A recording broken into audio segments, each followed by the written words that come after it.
जो हमारे पार्टनर्स थे वो बोले हम इतने लॉसेस अफोर्ड नहीं कर सकते। जब ये हुआ तो मेरे को बहुत मैसेजेस आए कि अब स्कूल्स बंद हो गए हैं, बच्चे डिटीरियोरेट हो रहे हैं।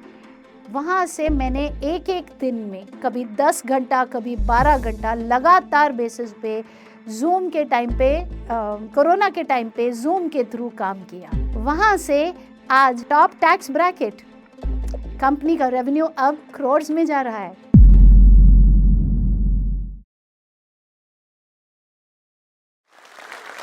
हेलो एवरीबॉडी, मेरा नाम रजनी है। मेरी ये जर्नी कुछ नहीं से यहाँ तक की, और मुझे 3 नेशनल लेवल अवार्ड्स मिले हैं मेरे काम के लिए। उसके बारे में आज मैं आप लोगों से बात करने वाली हूँ। ये कहानी तब से स्टार्ट होती है जब मैं MBA से फ्रेश पास आउट थी। 1999 की बात है ये, और बड़े बड़े सपने थे, सब अच्छा चल रहा था। फिर शादी हुई, शादी भी ठीक चल रहा था, सब अच्छा था, हस्बैंड भी कॉर्पोरेट में। वहाँ से 2 साल बाद हमारे घर एक नन्हा सा फरिश्ता आया, जय आदित्य सिंह, मेरा बेटा। यहाँ से सिचुएशन थोड़ी चेंज होनी शुरू हुई।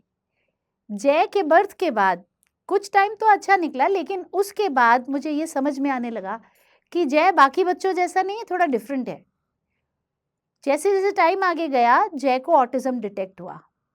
अब ये पॉसिबल नहीं था कि मैं अपनी उसी नौकरी में वापस चली जाती। एक माँ होने का फर्ज मुझे ये करने नहीं देता। अगर मैं ये करती तो उस गिल्ट से ना तो मैं अच्छे तरीके से काम कर पाती, और जय के भी फॉर्मेटिव ईयर्स चले जाते, क्योंकि ऑटिज्म एक इट्स अ सीरियस थिंग, मजाक नहीं है। तो मैंने उस पर स्टडी स्टार्ट की, और मैंने अब अपने सपनों को पार्क कर दिया कि अब ये नहीं हो सकता। वो वाला जो दर्द है, जब कोई आपको भले ही किसी इंटेंशन से ना कहे पर कह दे कि अरे ये इतना महंगा सूट ले लिया, तो एकदम चुभता है कि क्यों, मैं कमाती नहीं हूँ इसलिए। हालांकि उसने ना ऐसा कहा हो, लेकिन खुद को लगता है क्योंकि आप वर्किंग थे और अब आप कुछ भी नहीं हो।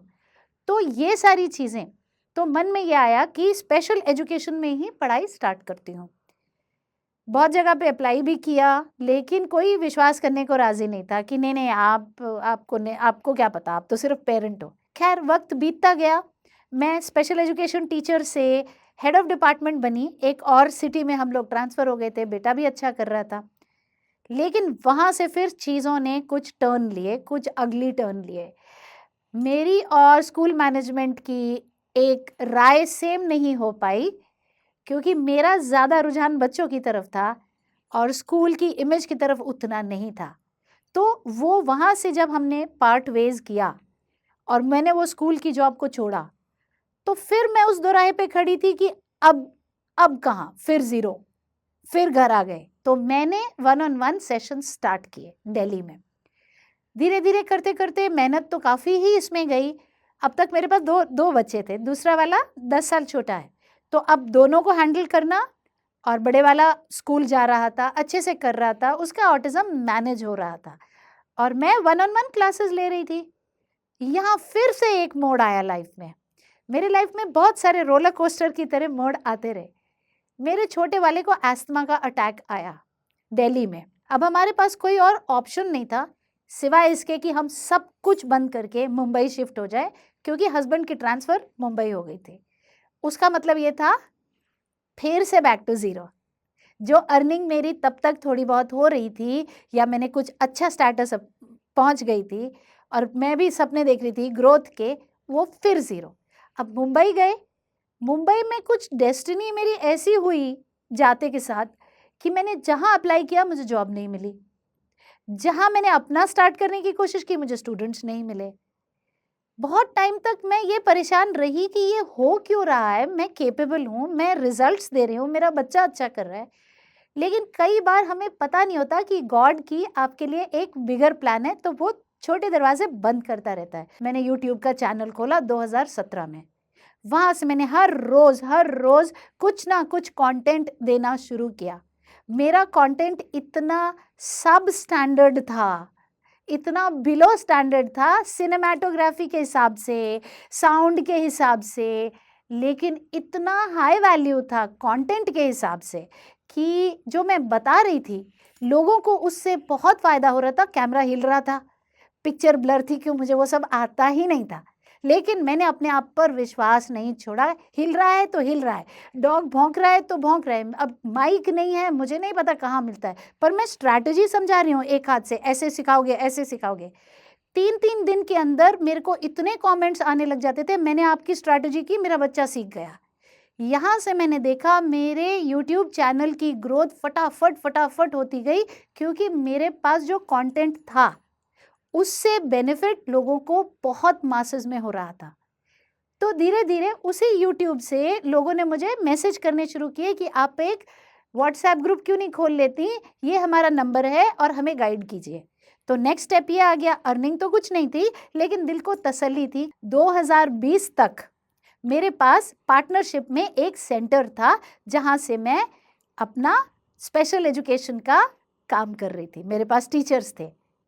2020 में आ गया कोरोना और हमारा सेंटर बंद हो गया, क्योंकि वो पार्टनरशिप में था। जो हमारे पार्टनर्स थे वो बोले हम इतने लॉसेस अफोर्ड नहीं कर सकते, हम ये जगह बिल्डर को बेच देंगे, वो यहाँ पर एक मल्टी स्टोरी बिल्डिंग बनाएगा, तो ये सेंटर अब हम बंद करेंगे। मेरे पास कोई चॉइस नहीं थी। मुंबई में 2020 में मेरा सेंटर फिर बंद हो गया कोरोना के आने पर। लेकिन वो कहते हैं ना, हर एंडिंग एक नई बिगिनिंग का सिग्नल होती है। अब मेरा बेटा स्कूल पार करके कॉलेज तक आ रहा था 2021 में। उसने कॉलेज ज्वाइन किया था, तो बहुत बड़ी बात थी मेरे लिए। होटल मैनेजमेंट कर रहा था, तो मैं वहाँ पर भी वो सीख रहा था। और जैसे ही कोरोना आया, तो मेरे जितने व्हाट्सएप ग्रुप्स थे, मेरे जितने मैं डिजिटली काफ़ी स्ट्रांग हो गई थी, क्योंकि लोग जान गए थे कि हाँ, यहाँ से कुछ सॉल्यूशंस मिलते हैं कुछ। और मैं लोगों के साथ स्ट्रक्चर्ड सेशंस भी करने लगी थी, उनको एम्पावरमेंट देने लगी थी। तो जब ये हुआ तो मेरे को बहुत मैसेजेस आए कि अब स्कूल्स बंद हो गए हैं, बच्चे डिटीरियोरेट हो रहे हैं। वहाँ से मैंने एक-एक दिन में कभी 10 घंटा, कभी 12 घंटा लगातार बेसिस पे ज़ूम के टाइम पे कोरोना के टाइम पे ज़ूम के थ्रू काम किया। तब पता नहीं था शुरू में कि ज़ूम क्या होता है, पर फिर सीखा और उसके थ्रू। उसके पहले जब ऑनलाइन करती थी तो व्हाट्सएप की वीडियो कॉल से करती थी, लेकिन कोरोना ने हमें ज़ूम सिखाया। वहाँ से मैंने बच्चों की क्लासेस करना स्टार्ट किया, क्योंकि बाहर जा नहीं सकते थे, तो सब काम घर पे खुद ही करते थे और साथ में क्लासेस भी करते थे। करते-करते 2022 में मैंने अपना डिजिटल प्लेटफ़ॉर्म लॉन्च किया। वहाँ से एक अलग ही लेवल पे हम आ गए। आज पिछले आंकड़ों के हिसाब से हम कोई 19,000 स्टूडेंट्स तक पहुंच चुके हैं। 15,000 का तो कंफर्म्ड डेटा मेरे पास है, और अब अगला डेटा जो लिखित में आएगा उससे मैं कह सकूंगी, बट 15,000 तक हमारे पास हैं और 19,000 तक हम टच कर रहे हैं ऑल ओवर द वर्ल्ड। वो रजनी जिसे 325 रुपए लेने में झिझक आती थी, पूरी रात सोचा 400 रुपये एक सेशन के मांगूं, नहीं ज़्यादा है, 350 मांगती हूँ, 375 मांगती हूँ, नहीं 350 मांगती हूँ। और जब बात करने गई तो मुंह से निकला 325 दे दीजिए। वहाँ से आज हम उस जगह पर हैं जहाँ पर किसी ने मुझे कहा, आप जानती हैं आप HNI हैं। हाँ, तब जानना पड़ा कि ये क्या होता है, हाई नेटवर्थ इंडिविजुअल। हाँ, टॉप टैक्स ब्रैकेट, कंपनी का रेवेन्यू अब करोड़्स में जा रहा है, हाई टैक्स पेयर्स। और ये सिर्फ शुरुआत है। 3 नेशनल अवार्ड्स मिले मुझे मेरे काम के लिए, क्योंकि मैंने ऑटिज्म में बहुत सारी रिसर्च भी डाली और उसका प्रूफ मेरे स्टूडेंट्स में और मेरे बेटे में देखा। आज मेरा बेटा JW मैरियट में नौकरी करता है। एक टाइम था जब कभी ये सोचा भी नहीं था कि इंडिपेंडेंट अकेले घर से बाहर एक अलग सिटी में रह के करेगा, लेकिन है।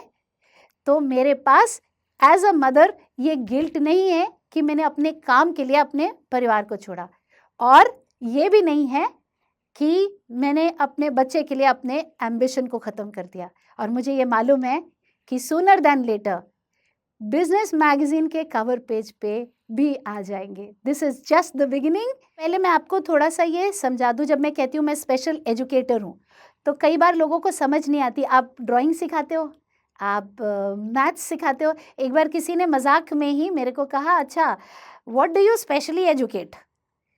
तो तब मुझे समझ आया कि शायद अभी हमारे कंट्री में उतनी अवेयरनेस नहीं है उस चीज़ की।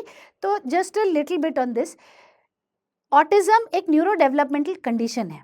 इसमें बच्चे की सीखने की शक्ति और क्षमता कम नहीं होती, लेकिन उनकी समझ पाने की, प्रोसेस करने का तरीका अलग होता है। तो ये डिफरेंटली वायर्ड होते हैं। अगर आप सोचेंगे एक ऑटिस्टिक बच्चे को और रेगुलर बच्चे को एक ही टीचर जैसे क्लास में पढ़ा रही है तो कभी भी नहीं सिखा पाएगी, क्योंकि ऑटिस्टिक का सीखने का तरीका अलग है। ऑटिस्टिक को सिखाने के लिए टीचर को पहले ट्रेनिंग लेनी होगी कि इस बच्चे को सिखाया भी कैसे जाए। वो जो ट्रेनिंग दी जाती है उसका नाम होता है स्पेशल एजुकेशन। तो जो लोग उस एरिया में जाते हैं, मैंने वहां पे शुरू किया अपने बच्चे के लिए, शुरुआत वहीं से की थी, लेकिन उसके बाद ये आगे बढ़ते बढ़ते बढ़ते अब हम यहाँ तक आ गए।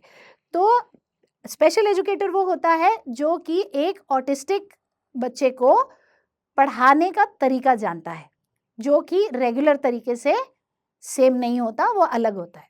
आज मैं इस प्लेटफॉर्म के ज़रिए जोश टॉक्स आशा को थैंक यू बोलना चाहती हूँ कि उन्होंने मुझे ये मौका दिया अपनी बात आप सब लोगों तक पहुँचाने का, और ये आशा करती हूँ कि आज यहाँ से आप सब लोग एक सपना लेके जाएंगे, भले ही किसी भी फील्ड में हो। क्योंकि अगर स्पेशल एजुकेटर कहा जाता है कि स्पेशल एजुकेशन में तो बड़ा हुआ ही नहीं जा सकता, वो तो एक बच्चे पर एक टीचर है। तो अगर वहाँ से इतना बड़ा बिजनेस हम बना सकते हैं, तो आप कुछ भी सोच रहे हैं अपने दिल में कि मैं ये करना चाहती हूँ, आप उसे लेके बड़ा कर सकते हैं।